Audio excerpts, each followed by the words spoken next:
Daniel's life was not his own. It was a carefully curated exhibition of his family's immense success.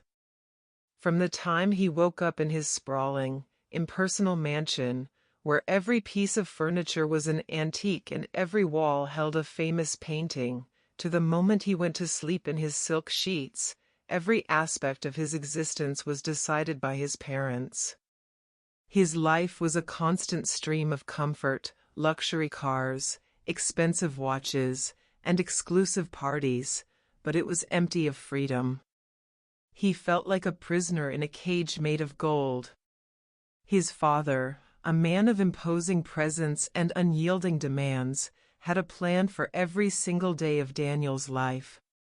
The latest plan was the most suffocating of all, his marriage. A bride had already been chosen for him, the daughter of a rival business magnate. Their union was less about love and more about a corporate merger. The wedding was planned, the invitations were sent, and Daniel's consent was a mere formality. He was expected to play his role, to be the perfect son, the perfect heir, the perfect husband for a woman he barely knew and felt nothing for. The night before what his parents called the first official engagement meeting, the pressure became too much. His mother had been fussing over his suit, his father had been drilling him on the finer points of the merger, and the chosen bride, a woman named Vanessa, had sent him a cold, impersonal text about their upcoming dinner. He felt a suffocating weight on his chest, a desperate need for air that the mansion's vast halls couldn't provide. Without a word, he grabbed his keys and drove. He didn't care where he was going. He just needed to escape the suffocating walls and the expectations that were closing in on him. He found himself at the coast, a place where the roaring of the waves had always been his only solace. The moon was a sliver of light in the sky, and the ocean was a vast, dark abyss. The solitude was a welcome relief, but it couldn't quiet the storm raging inside him. He felt an intense, irrational urge to get away from everything, from the world, from his name, from the very air he was expected to breathe. He walked into the water and began to swim far beyond the safety markers. He swam with a fierce, desperate energy, as if he could outpace his problems, as if the physical exhaustion would drown out the mental torment. The waves grew violent, and before long, he was dragged under by a powerful current. The initial shock of the cold water gave way to a blinding panic. He fought, his limbs thrashing against the unyielding force of the ocean. He gasped for air, his lungs burning with every futile attempt. He began to sink, the darkness of the water swallowing him whole. The last thing he saw before the blackness took over was the faint glimmer of the city lights in the distance. He had left his golden cage only to find himself in a watery grave. At that very moment, a young woman named Chika was packing up her fruit stand on the shore. Chika was the daughter of a farmer, and every day she came to the beach to sell the mangoes and oranges grown on her family's small plot of land. Her hands were calloused from work, her face was tanned from the sun, but her spirit was bright and full of life. She had no wealth, no fancy clothes, but she had a strength that ran deep, a strength forged by hard work and a loving family. As she was putting the last of her baskets away, she saw a figure far out in the turbulent water. He was struggling, his head bobbing up and down, growing smaller with each passing moment. The beach was empty, the other vendors had all gone home. She was the only one there. Without a single moment of hesitation, she dropped her basket and raced into the raging waters. She was an incredibly strong swimmer, her strokes powerful and rhythmic against the tide. She cut through the waves like a fish, her focus entirely on the struggling man. Reaching Daniel just as his strength gave way and his body began to go limp, she grabbed him, wrapping an arm around his chest. He was heavy, but her determination was heavier. With all her might, she pulled him back to the surface and began the long, difficult journey back to shore. She fought the current, the waves, and his dead weight, dragging him onto the sand as the last light faded from the sky. Daniel coughed and shivered on the sand, his body weak and his mind foggy. He felt a soft hand on his back, rubbing circles to help him regain his breath. When his eyes opened, the first face he saw was Chika's, wet, breathless, but filled with relief. In her simple clothes, with her hair plastered to her face, she was the most beautiful person he had ever seen. That moment stayed with him. She hadn't cared about his status or riches. She simply saved him because it was the right thing to do. She wasn't saving a powerful businessman's son, she was saving a person. A love forged in simplicity. Grateful and intrigued, Daniel sought her out again the next day. He found her at her fruit stand, her smile as warm as the morning sun. He didn't come in his expensive car. He came on foot, wearing simple clothes. He asked her about her life, her family, and her dreams. He told her about the pressures and expectations that felt like a cage.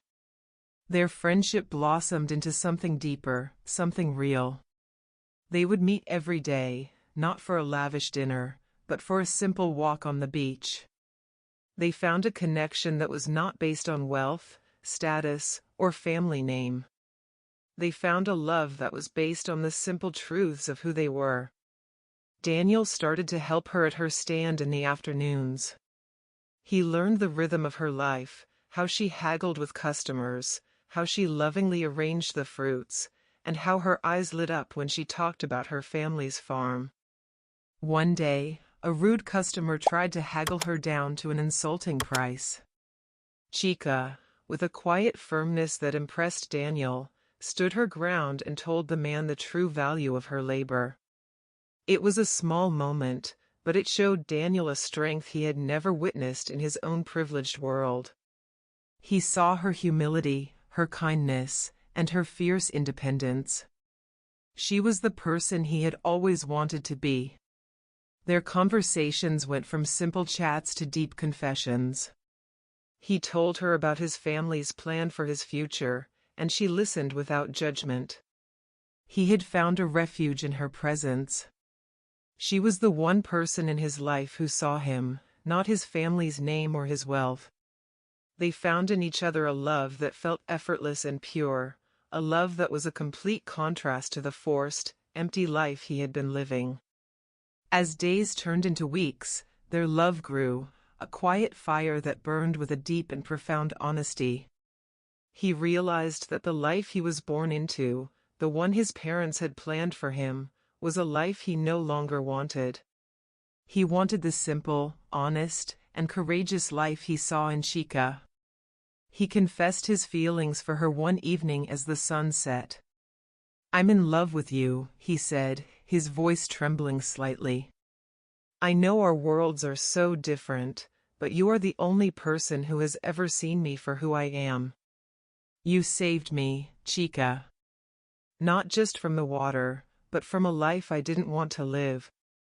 Chika looked at him, her eyes filled with a love that mirrored his own. "I'm in love with you too, Daniel," she said. "I don't care about your world. I only care about you." Do you think Daniel's parents will accept their love? What do you think happens when they find out? The confrontation. The secret of their blossoming love was too beautiful to last. One afternoon, one of Daniel's father's employees, a man whose job it was to report every one of Daniel's movements, saw him at the beach with Chika. The report was delivered to the family mansion with a clinical detachment that made the news even more brutal. The father, a man who believed in control above all else, was not just angry, he was betrayed. His heir, his legacy, was risking everything for a girl from the streets. Daniel and Chika were summoned to the family mansion. The atmosphere was thick with a cold, silent fury. The opulent drawing room, with its crystal chandeliers and priceless paintings, felt less like a home and more like a courtroom. Daniel's father sat behind a mahogany desk, his face a mask of cold fury. His mother sat beside him, her hands clasped, her expression a mixture of disappointment and disdain. Chika stood beside Daniel, her simple dress a stark contrast to the luxurious surroundings. She trembled slightly, but her eyes held a quiet resolve. She knew this day would come. "What is this nonsense, Daniel?" his father's voice thundered, the sound echoing through the room. "Have you lost your mind? A poor girl from the beach? After all we have given you? Is this how you repay us? You shame this family." Daniel's mother leaned forward, her voice a cold whisper that was more painful than her husband's shouts. "End this foolishness. This girl, she is nothing but a distraction. A social climber. She is after your name, your money. She is not like us. She comes from a world of poverty and struggle. She will ruin you. She will drag you down to her level." Her words were not just an insult to Chika, they were an attack on her very being, on her background, her family, and her hard work. Chika, who had remained silent until now, spoke, her voice quiet but firm. "I am not after his money. I am not after his name. I am not a social climber. I have my own name, my own family, and my own dignity. I love your son for who he is." The parents' faces grew even darker. "Love," his father scoffed. "Love is a weakness. We have a family name to protect. A legacy to uphold. You will end this. Now." Then came the ultimatum, sharp and clear like a blade. His mother delivered it with a chilling finality. "Choose her, and you lose everything, your inheritance, your future, your name. You will be cut off, financially and socially. You will have nothing. You will be on your own." The choice was laid out for Daniel, stark and unforgiving. He could have the world his parents had built for him, a world of endless luxury and power, or he could have the woman who had saved him. Paying the heavy price. The ultimatum hung in the air, a silence heavier than any sound. Daniel looked from his parents to Chika. He saw the cold, demanding faces of his father and mother, and then he saw Chika's face, calm, trusting, and filled with a love that asked for nothing in return. In that moment, a powerful memory washed over him. He was back in the water, the waves pulling him under, the darkness closing in. His lungs were on fire, and he was completely helpless. No amount of money, no expensive car, no powerful father could have saved him then. His family's wealth was useless against the forces of nature. The only thing that mattered was a single act of courage, a selfless dive into the raging ocean. The memory of Chika's strong hands pulling him to the surface, her wet face filled with relief, was so vivid it felt real. He had been drowning in the water, but he had been drowning in his life long before that. The truth was, Chika hadn't just saved him from the waves. She had saved him from a life without purpose, without passion, without genuine connection. She had shown him what it was like to be truly alive. He looked straight at his parents, and the fear in his eyes was replaced by a quiet defiance. "Yes, she is a poor girl from the beach," he said, his voice calm and firm, a voice they had never heard from him before. He had finally found his own voice. "But she saved me, not just from the water, but from a life without love." If love demands a heavy price, I am ready to pay it. With that, Daniel took Chika's hand. Her hand, which had once pulled him from the raging ocean, now felt like the only thing he had. He turned his back on his parents, on the mansion, on the life he had been born into, and he walked away. He left behind the riches and the privilege, the easy life and the heavy expectations. He left everything behind for her. Life was not easy afterward. The moment they stepped out of the mansion, Daniel's name was struck from every business ledger, his accounts were frozen, and his credit cards were canceled. Poverty, struggle, and rejection from his former friends followed them. He, who had never worked a day in his life, had to learn the value of $1.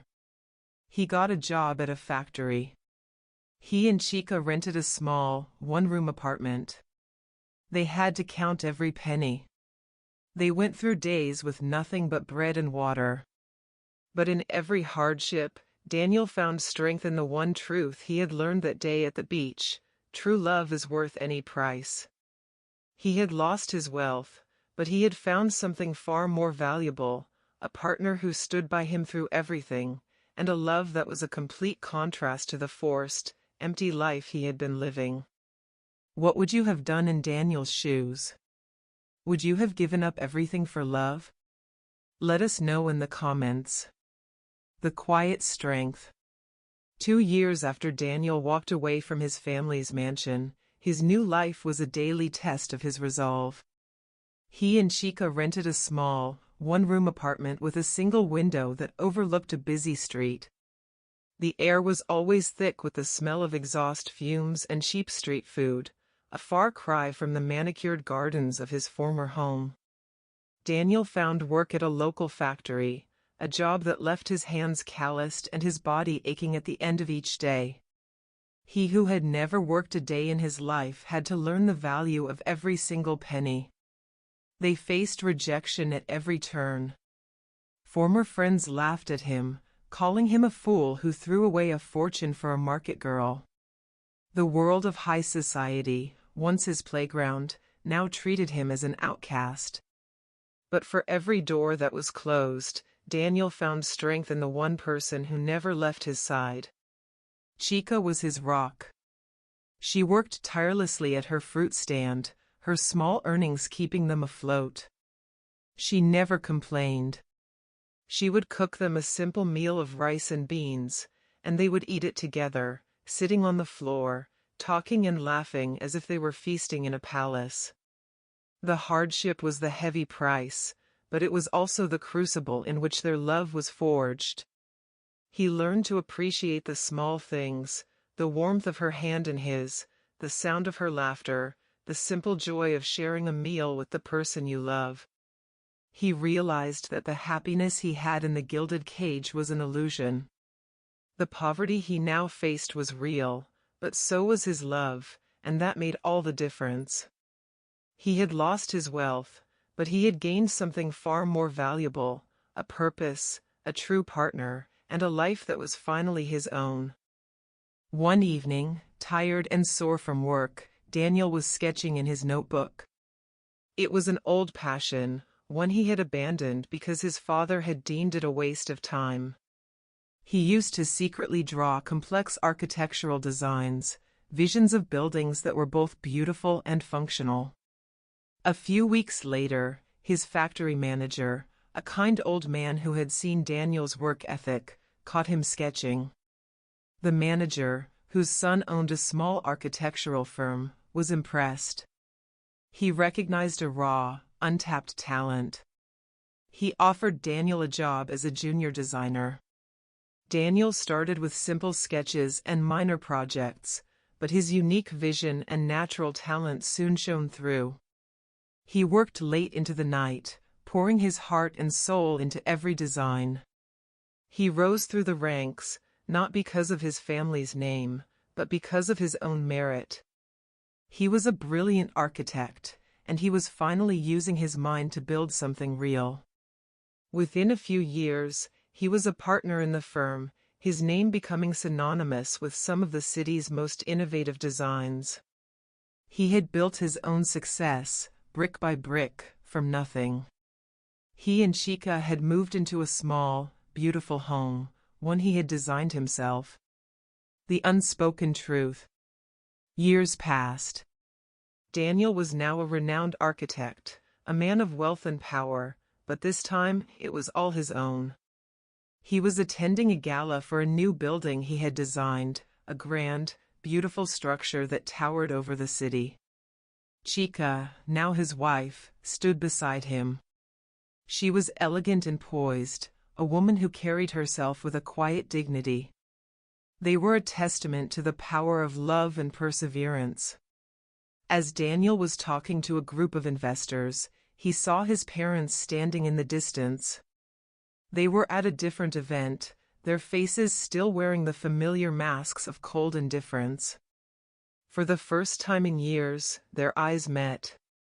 His father's face was unreadable, but his mother's eyes held a flicker of something new, a mixture of regret and pride. They saw Daniel, not in the suit they had picked out, but in one he had bought himself. They saw him not as the weak son who had been told what to do, but as a man who had built his own empire. They saw Chika, standing beside him with a smile. They saw the woman who had not taken anything from him, but who had given him everything. There was no grand apology, no dramatic reunion. Just a silent, poignant moment where the parents finally understood the truth. They had offered him the world, but Chika had offered him a life. And in the end, Daniel's choice to pay the heavy price for love was the best decision he had ever made. Did you feel that this story truly concluded Daniel's journey? Let us know in the comments, and be sure to subscribe for more amazing stories.